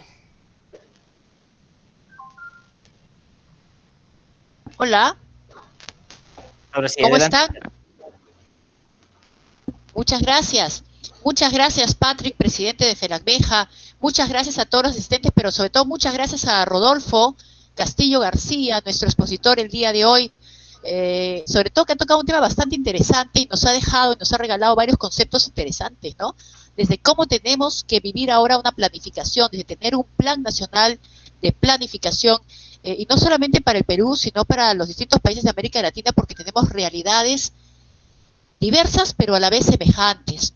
Así que yo quiero agradecerle a Rodolfo su presentación del día de hoy, todas estas recomendaciones que él nos ha hecho en el desarrollo urbano y en la vivienda, y que de hecho son necesarias para los tiempos que vamos a vivir luego de la pandemia actual. Muchas gracias, y también agradecer a cada uno de ustedes. Hoy me decía Patrick que hemos estado casi 81 personas hoy día en la conferencia. Entonces saludar por eso a los directores de JICA, también al representante residente de JICA Perú, quien ha estado apoyando también estos eventos, como lo ha estado haciendo también JICA en los distintos países. Quisiera transmitir también mi saludo al señor Burata, que es director de JICA en Argentina, al señor Ichikawa, director de JICA en Ecuador, señor O'Hara, director de JICA Bolivia, Akiyawa, también el señor Akiyawa, que es subdirector de JICA Bolivia. Nuestro agradecimiento al representante senior también, a Tsunori Kadoya, de JICA São Paulo, en Brasil, y obviamente el señor Nakagawa-san, como yo le digo siempre, el representante residente de JICA en el Perú. Y por supuesto también muchísimas gracias a todos los miembros y funcionarios de JICA, tanto de JICA en Brasil, en Ecuador, en Bolivia y en todos los países que conforman la FELACBEJA. De hecho, mi agradecimiento también a Patrick Prieto, quien es el presidente actual de la Federación Latinoamericana y del Caribe de Asociaciones de Exbecarios del Japón. Agradezco también a Flavio Nakaoka, que es presidente también de APJICA en Brasil, igual que Álvaro Bottini, que es su vicepresidente. Está Mary Alarcón, también presidente de BJE de Ecuador, también la Asociación de Becarios de JICA de Ecuador. A Cristóbal Miño, que es vicepresidente también de los becarios de JICA Ecuador. A Berta Mojica, presidenta de la NEJA en Nicaragua. Ignacio Argós, que es presidente de APJA en Argentina. Macario Valdés, que también nos acompaña desde ASEMEJA en México.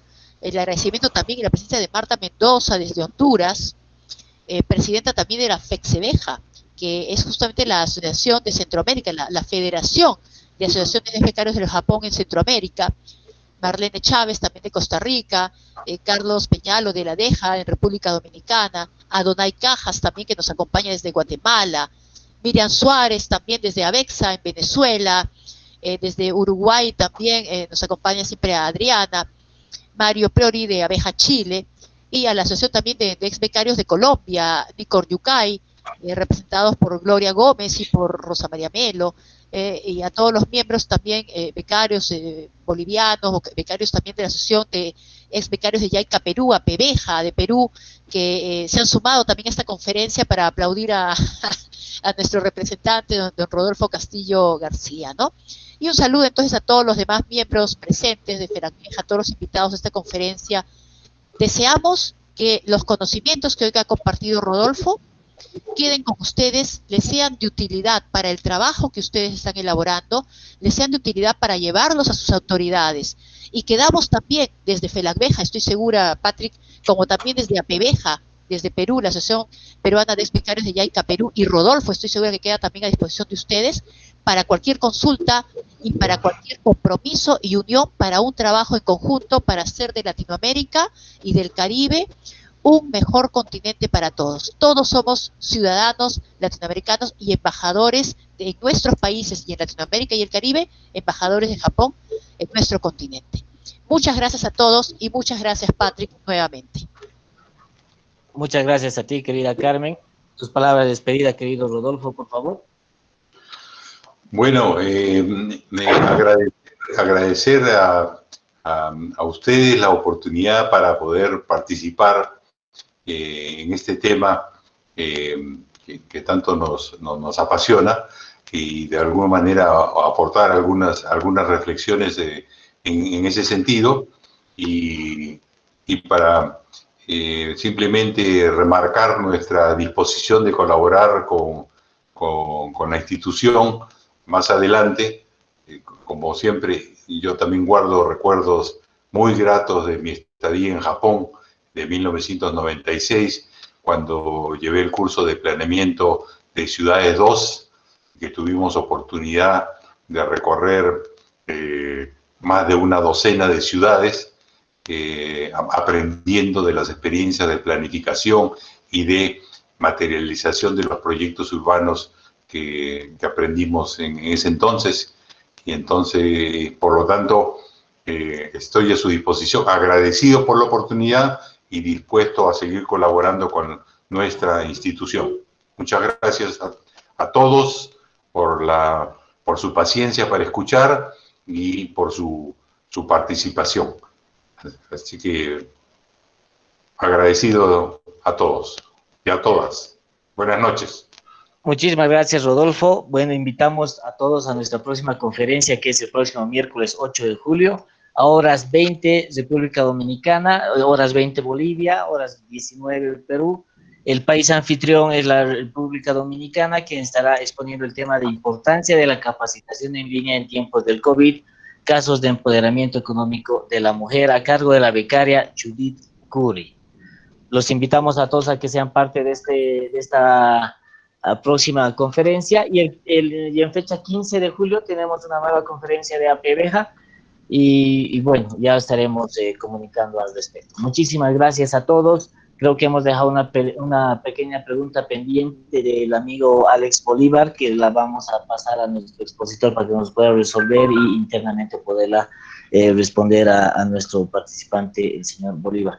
Muchas gracias a todos, muy amables. Nos hemos excedido en tiempo, como siempre, pero bueno, estos temas sí dan para cortar mucha tela, y bueno, es imposible poder cortar o interrumpir una magistral presentación como la del día de hoy. Muchísimas gracias a todos, un gran abrazo, un saludo desde La Paz, Bolivia. Saludos a mis queridos hermanos latinoamericanos. Buenas gracias, adiós. Adiós, César. Disculpa, Pati, un segundo. Un abrazo. Adelante. Muchas gracias. Buenas noches. Ya, Pati, quería aprovechar para comentar. Muchas gracias. Esta conferencia de la que les voy a hablar no está en el calendario de FELACBEJA. Sí, se está haciendo pues con el apoyo de la federación y tiene que ver pues también con el movimiento en Japón. Quería invitarles pues este viernes a las 10 de la mañana, hora de Bolivia. Va a haber un seminario en parte sobre las obras SAO, que es la tecnología y ingeniería que utiliza Japón para el control de riesgos con sedimentos. Perfecto. Perdón, Miguel, se me pasó por la mente. Así es, el día viernes tenemos una conversación con nuestro amigo Miguel Morales, y bueno, esperemos que nos puedan apoyar todos para circular ya la invitación correspondiente con el link para la reunión. Gracias, Miguel, mis disculpas, se me fue de la mente, pero gracias, y todos igualmente invitados. Gracias a todos, cuídense. Gracias, Rodolfo. Gracias, César. Gracias, Álvaro. Adiós. Gracias, Carlos José. Gracias, Miguel Ángel. Gracias, Patrick. Gracias, Alberto. Adiós, Henry. A todos. Gracias. Gracias, Rodolfo. Éxitos. Hasta pronto. Muchas Bueno. gracias, Carmen. Saludos. Igualmente. Gracias, Antonio Aguilar. Gracias. Gracias, Patrick. Nos vemos. Chao. Muchísimas gracias, arquitecto Rodolfo. Un gusto tenerlo aquí en la sala virtual y esperemos poder repetir esta linda actividad. Muchas gracias.